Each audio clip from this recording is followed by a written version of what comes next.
Հարգելի հայրենակիցներ, բարև ձեզ։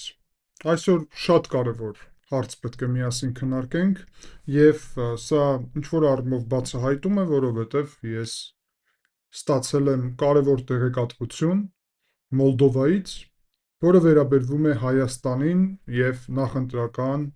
այս կարևոր փուլին։ Խոսք է գնում Ռուսաստանի կողմից կազմակերպված նոր հիբրիդային հարձակման մասին Հայաստանի դեմ, որը կոնկրետ բովանդակություն ունի։ Խոսք է գնում նրա մասին, որ Մոլդովայում ռուսական հատուկ ծառայությունների ներկայացուցիչները փորձում են գտնել մարդկանց,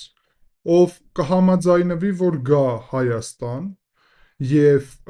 կոնկրետ գա մայիսի 3-ին 4-ին ուշադրություն, այսինքն Եվրոպական գագաթնաժողովի ժամանակ կամ մայիսի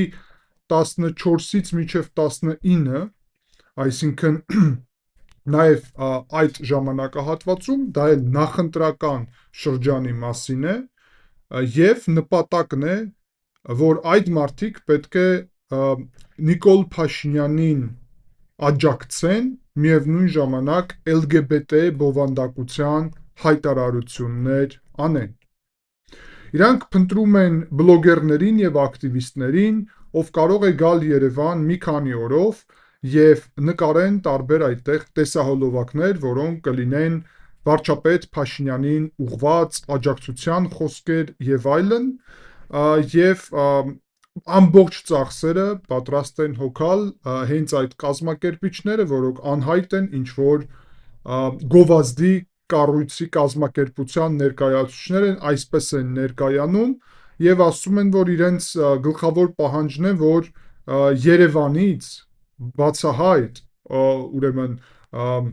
այսպիսի ուղերձ անեք Փաշինյանին եւ շնորհակալություն հայտնեք եվրոինտեգրման համար եւ նաեւ որ ուրեմն կոչ անեք իրան, որ ինքը աջակցի LGBT ինչ-որ միջոցառման կազմակերպում Հայաստանում։ Պետք է 2-3 reels նկարեն անպայման, նախորոք որ ուրեմն գնալու են եւ ուղիղ ուրեմն այսպիսի ելույթ վարչապետ Փաշինյանի հանդեպ հենց եւ 10-20 story պետք է Հայաստանից նկարեն տարբեր կետերից եւ այլն եւ դրանով ցույց տան, որ այս մարդիկ վարչապետ Փաշինյանի աջակցությամբ են Հայաստանում գտնվում եւ վարչապետ Փաշինյանին են ուղերձանում եւ եվրոպական ինտեգրումը Հայաստանի կապում են այս գործընթացների հետ։ Կոնկրետ այստեղ գրված է, որ մենք կարող ենք ձեզ տալ այն խոսքերը, այն բովանդակությունը, տեքստը, որը դուք պետք է ուրեմն որով պետք է ելույթ ունենաք, այսինքն իրանք պատրաստ են նույնիսկ այդ մարդկանց փոխարեն այդ ելույթները կազմակերպել, զուտ այդ մարդկանց պատասխանատվությունն է ելույթ ունենալ, խոսել, նկարել այդ ամենը, ամենակարևորը տարածել այդ ամենը եւ դրա փոխարեն ստանալ գումար։ Մեր համար ամենակարևորն է, որ ձեր ձայնը, այսինքն որ դուք դա ասեք եւ եթե օրերը ձեզ հարմար չէ, գրված է այստեղ, ապա ուրիշ օրեր կարող ենք նաեւ կազմակերպել, ընդ որում կարող ենք ձեր ուղերձը կազմակերպել առանց Հայաստան գնալու, որ դուք որևէ այլ պետությունից Մոլդովայի մասն է այս խոսքը գնում, հիմա այդտեղից ուղերձանեք, դե իրականում մարդկարը այնպես ուղերձանի, որ չերևա նույնիսկ որտեղից է ուղերձանում, որ քաղաքից կամ որ պետությունից։ Եթե ձեզ հետաքրքիր է, ապա ասեք մեզ ինչքան գումար եք դուք ուզում սրա համար եւ ես պատրաստ եմ ձեզ բոլոր պայմանները ներկայացնել։ Սա գրում է անձնավորություն, որը ներկայանում է ինչպես Ռուսլան եւ ասում է, որ ինքը մենեջեր է կոնկրետ գործընկերության։ Այն մարդիկ, ով սա տարածում են, Մոլդովայի քաղաքացիական հասարակության ներկայացուցիչները, ասում են, որ Կրեմլը օգտագործում է նույն տրամաբանությունը Մոլդովայում, ինչ տրամաբանություն է օգտագործում կոնկրետ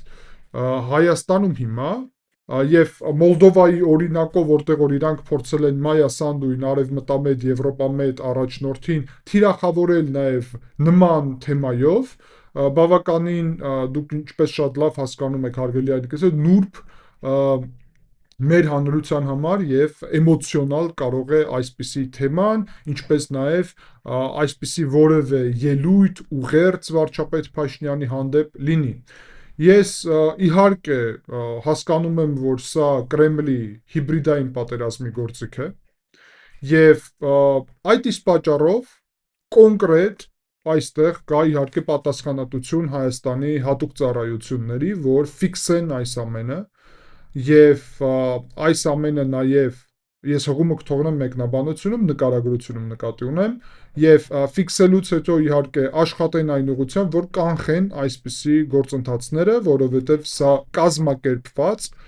ակնհայտորեն գումարի փոխարեն կոնկրետ վարչապետ Փաշինյանին նախընտրական փուլում թիրախավորելու նպատակ ունի։ Հիշեցնեմ ձեզ հարգելի այրնակիցներ, որ մի քանի ամիս առաջ նաև այդպիսի տեղեկատվություն էր տարածվել ինչ-ինչ կեղծ ալիքներով։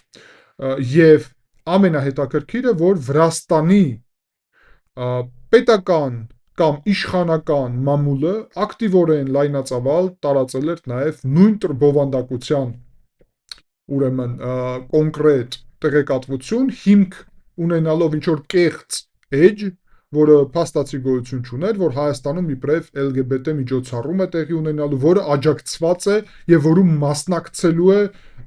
այն ժամանակ վարչապետ Փաշինյանը, ինչը հայտնվեց ամբողջությամբ կեղծիք, դա երևում էր իրականում, որովհետեւ հասկանալի չէր նույնիսկ ով է կազմակերպուչը, այսինքն որևէ տեղեկատվություն չկար, ուղղակի կեղծ էջ էր, եւ Վրաստանի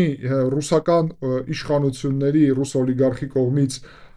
իր համակարգի այդ թիրախավորման փորձերը վարչապետ Փաշինյանի իհարկե միանգամից պարզ դարավ իմ համար, թե նպատակը ինչում է։ Այս թեմաները օգտագործվում են կոնկրետ եվրոպական ինտեգրման թիրախավորելու նպատակով, հակաեվրոպական մթնոլորտ ձևավորելու, իբրև Եվրոպական միությունը հակասում է ազգային արժեքներին, սա 100%-ով կեղծիք է, հարգելի այրնակիցներ, Եվրոպական միությունում կարելի է լինել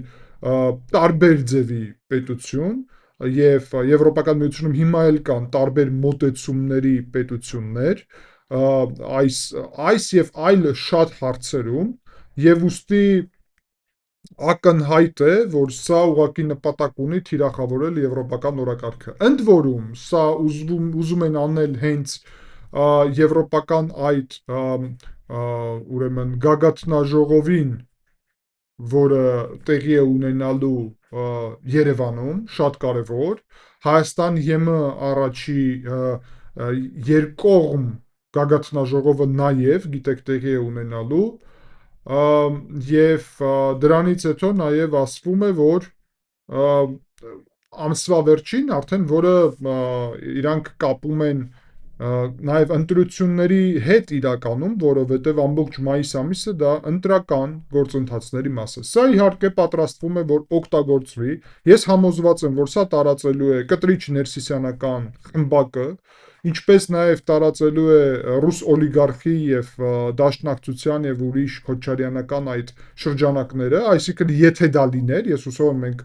կկանխենք եւ հատուկ ծառայությունները կանեն այդ ամենը, անհրաժեշտը, եւ նպատակը պարզ է իրականում, որ այդ ուժերը այդ ամենը տարածեն եւ վարչապետ Փաշինյանին թիրախավորեն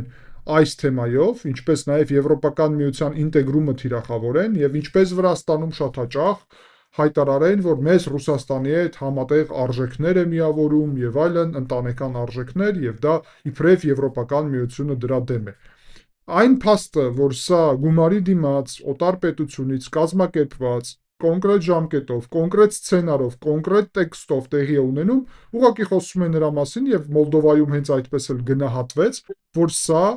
ռուսական գործակալական ցանցի KGB-ի կողմից կազմակերպված հակահայաստանյան հիբրիդային գրոհ է, որի ուղղությամբ Եվրոպական միության առաքելությունը շատ մեծ անելիք ունի նաև, նկատի ունեմ այն կարևորագույն եւ դուք գիտեք դրա մասին, հարգելի այրնակիցներ, խումբը հիբրիդային պատերազմի դեմ, որը Հայաստան ուղղորդվում է եւ որը պետք է զբաղվի այս հարցերով։ Ակնհայտորեն այսպիսի հիբրիդային հարվածներ Հայաստանի դեմ լինելու են։ Ես օգտագործելով այս նաև ելույթը եւ հորդորելով ձեզ, որ լայքեք, գրեք ձեր մեկնաբանությունները եւ տարածեք, փորձում ենք մեր հանրությանը նաև տեղյակ պահել, որ այսպիսի հիբրիդային հարվածների Հայաստանի դեմ փորձեր լինելու են եւ կոնկրետ վարչապետ Փաշինյանը թիրախավորման գլխավոր ցանկություն եւ ուղին է, անձնավորությունն է։ Ակնհայտորեն սա կարա լինի կոորդինացված, կազմակերպված Կրեմլի եւ տեղի գործակալական ցանցի, եւ հաշվի առնելով այդ ամենը մենք պետք է զգոն լինենք եւ շատ ուշադիր, որովհետեւ ռուսական գործակալական ցանցը փորձելու է օգտագործել ամեն թեման եւ իրանք իրականում չեն տեսնում տարբերություն տարբեր թեմաների միջև, գլխավորը այդ թեման կարողանա էմոցիոնալ ազդել հանրության վրա, հայկական հանրության վրա եւ դրա շնորհիվ կարողանան ուրեմն վարչապետ Փաշինյանին թիրախավորել։ Նույն այս տրամաբանության ներքո էր գործում Բագրատ Գալստանյանի այդ Տավուշի շարժումը եւ ճակերտներում սրբազան շարժումը, որը նաեւ հող հանձնելու տրամաբանության մասին էր։ Այսինքն էմոցիոնալ բաղադրիչները։ Նարեկ Կարապետյանը ելույթի ժամանակ ասում է Արարատն են հանձնում, եւ դա էլ էմոցիոնալ բաղադրիչն է, Ղարաբաղի թեմայով նաեւ նույն տրամաբանություն է ծավալում։ Այսինքն ամբողջ ռուսական գործակալական ցանցի նպատակը էմոցիաների վրա մարդկանց ազդելն է եւ հակաեվրոպական օրակարգ ներկայացնելը։ Ուստի այս փաստը եւս մեկ անգամ խոսում է, որ ինչպես Մոլդովայում, այդպես էլ Հայաստանում, այդպես էլ Վրաստանում, այդպես էլ Ուկրաինայում եւ շատ ուրիշ տեղերում Ռուսաստանը փորձում է օգտագործել այս թեման, այդ թվում եւ ուրիշ թեմաներ այն նպատակով, որ խոչընդոտի այս պետություններում եվրոպական ինտեգրման ճանապարհը։ Եվ ակնհայտորեն պետք է ասել նաև, որ եվրոպական ուղին հիմա մեծ հաղթանակ տարավ, եւ դա իհարկե Վիկտոր Օրբանի պարտությունն էր Հունգարիայում եւ դա հսկայական նշանակություն ունեցող իրադարձություն է, հարգելի այրնակիցներ։ Եվրոպական միությունում միակ պետությունը, որը համաշխարհային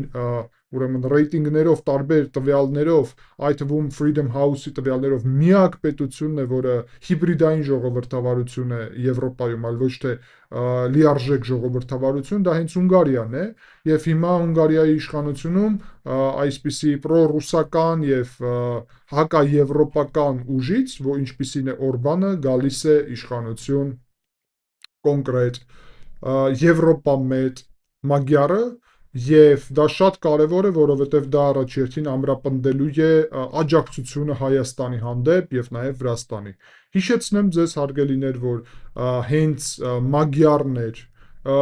ուրեմն աջակցում նաեւ եվրոպական ուղուն, իսկ Վիկտոր Օրբանը խոչընդոտել է Վրաստանի դեմ եւ Վրաստանի ռուսական իշխանությունների դեմ պատժամիջոցներ կիրառելը, հիմա այդ ճանապարհը բացվում է, խոչընդոտել է Ռուսաստանի դեմ պատժամիջոցների հարցը, խոչընդոտել է Ուկրաինայի եվրոինտեգրման աջակցության կարևորագույն որոշումներ եւ նաեւ հիշեցնեմ, որ խոչընդոտում էր Հայաստանի համար Եվրոպական միության տարբեր աջակցության փաթեթներ։ Սա շատ կարևոր է։ Օրբանը կատարում էր բացասական հսկայական բացասական դեր եվրոինտեգրման ճանապարհում եւ եվրոինտեգրման գործընթացներում, բացի դրանից Վիկտոր Օրբանը Հունգարիան դարձրել էր թյուրքական պետությունների կազմակերպության անդամ։ Եվ եթե վերցնենք երկու այդ կազմակերպությունը դիտորդ անդամ, բայց երկու այդ կազմակերպությունը, ապա Եվրոպական միությունում թյուրքական պետությունների կազմակերպությունը ուներ իր ներկայացուցիչ եւ ձայնը Վիկտոր Օրբանին։ Հիմա, հարգելի այրնակիցներ, իրավիճակը կտրուկ փոխվում է։ Այսինքն Եվրոպական միությունը իդեմս Հունգարիայի եւ Մագյարի կունենա ներկայացուցիչ թյուրքական պետությունների կազմակերպություն։ Ճիշտ է, դիտորդի կարգավիճակով, բայց ամեն դեպքում եվրոպացիք տեղյակ կլինեն մանրամասն թե ինչ է տեղի ունենում թյուրքական պետությունների կազմակերպությունում։ Սա հսկայական առաջընթաց է, սա նշանակում է Հայաստանի հանդեպ եվրոպական աջակցության աճ, սա նշանակում է ռուս օլիգարխ Բիձինա Իվանիշվիլու դեմ եվրոպական միասնական ճակատ,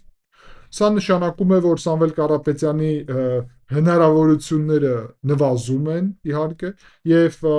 այդ թվում աշխարհաքաղաքական, որովհետեւ ռուսական այս խմբակին, որը իդեմս Յանուկովիչի է, իդեմս Դոդոնի Մոլդովայից, Յանուկովիչը Ուկրաինայից, Ասադը Սիրիայից,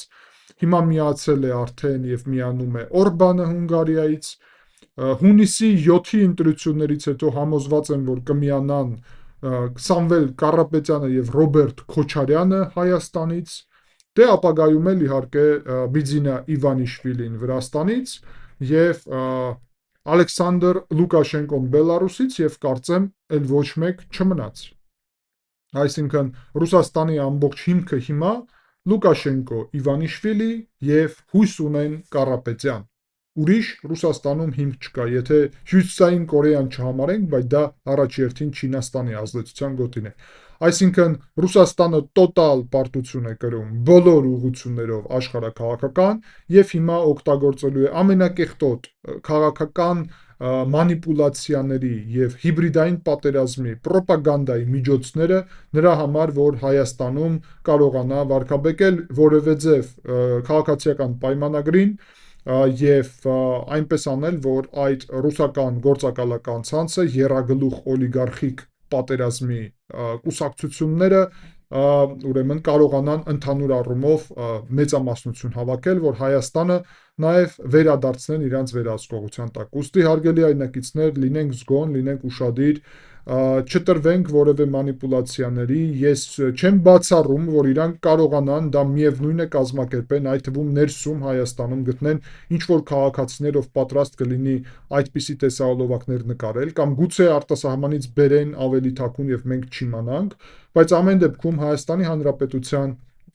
ազգային անվտանգության ծառայությունը, արտաքին հետախուզության ծառայությունը եւ բոլոր մնացած կարևորագույն մարմինները իմ պատկերացումով մեծագույն անելիք ունեն, որ կանխեն Հայաստանի Հանրապետության դեմ այս հիբրիդային հարվածը եւ այդ թվում համոզված եմ, որ պետք է դիմեն եվրոպական այդ առաքելությանը, որը այդ պարտականությունները ունի, որը ունի փորձ Մոլդովայից, որը գիտի այս ամբողջ գործընթացների մասին, թե ինչպես են կիրառվել այս ամենը Մոլդովայում եւ պետք է արվի ամեն ինչ, որ կանխվի այս գործընթացները եւ ուստի շատ կարեւոր է, այդ է պատճառով, որ հորդորում եմ ձեզ լայքեք եւ տարածեք այս